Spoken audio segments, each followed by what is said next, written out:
26 जनवरी 1950 किन लोगों को भारत का नागरिक माना गया? आइए सरल स्टेप बाय स्टेप समझते हैं। 3 मुख्य नियम। आई पैतृक कड़ी दाई टाबी 1907-1948 से पहले आए, ऑर्डिनरी रेजिडेंट डी 1907-1948 के बाद आए, रजिस्ट्रेशन प्लस 6 महीने। पहला पैतृक कड़ी, आपके माता पिता या दादा दादी का अनडिवाइडेड इंडिया में जन्म। ये 1935 एक्ट की इंडिया की परिभाषा तक जुड़ता है, उस टेरिटरी में जन्म हुआ माना जाता। इसलिए आज पाकिस्तान या बांग्लादेश के शहरों में पहले जन्म हुए भी उस हिसाब से गिने गए। दूसरा, जो 19 जुलाई 1948 से पहले पाकिस्तान से आए, अगर वे इंडिया में ऑर्डिनरी रेजिडेंट थे, वे ऑटोमेटिक सिटीजन माने गए। ऑर्डिनरी रेजिडेंट मतलब लगातार रहना, इंडिया को अपना घर मानकर रहे हुए। तीसरा, जो 1907-1948 या बाद में आए, उन्हें पहले रजिस्ट्रेशन करवाना था और आवेदन से पहले कम से कम 6 महीने इंडिया में रहने का सबूत देना था। यह 6 महीने दर्शाता था कि वे जेन्युइनली यहां बसने का इरादा रखते थे। अब स्टेप बाय स्टेप टेस्ट एक एक करके पूछे। स्टेप 1, क्या वह व्यक्ति अनडिवाइडेड इंडिया में पैदा हुआ था?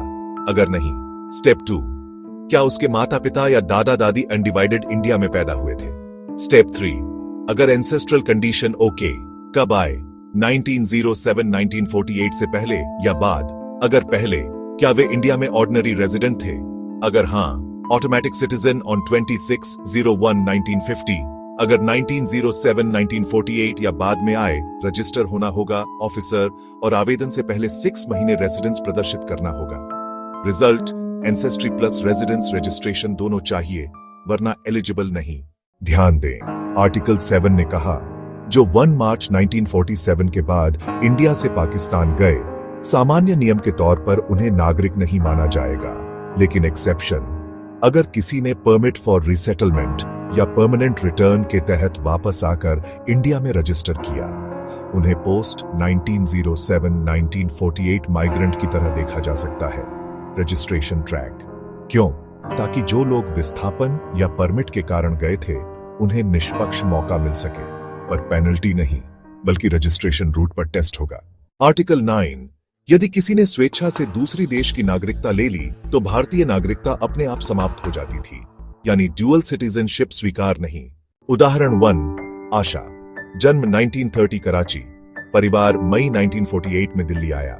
वे इंडिया में ऑर्डिनरी रेजिडेंट रहे, तो आर्टिकल 6 के तहत 26/01/1950 को नागरिक मानी गई।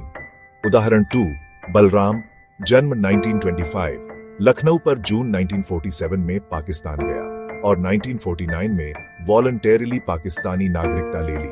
आर्टिकल 9 के कारण वे 26/01/1950 को भारतीय नागरिक नहीं माने जाएंगे।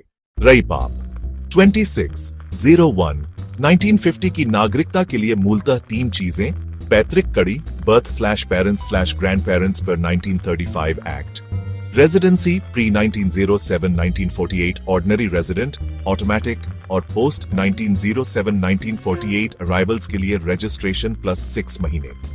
आर्टिकल 7 ने 01/03/1947 के बाद जाने वालों को सामान्यतः बाहर रखा, पर रीसेटलमेंट परमिट्स पर वे रजिस्ट्रेशन ट्रैक पर आ सकते हैं।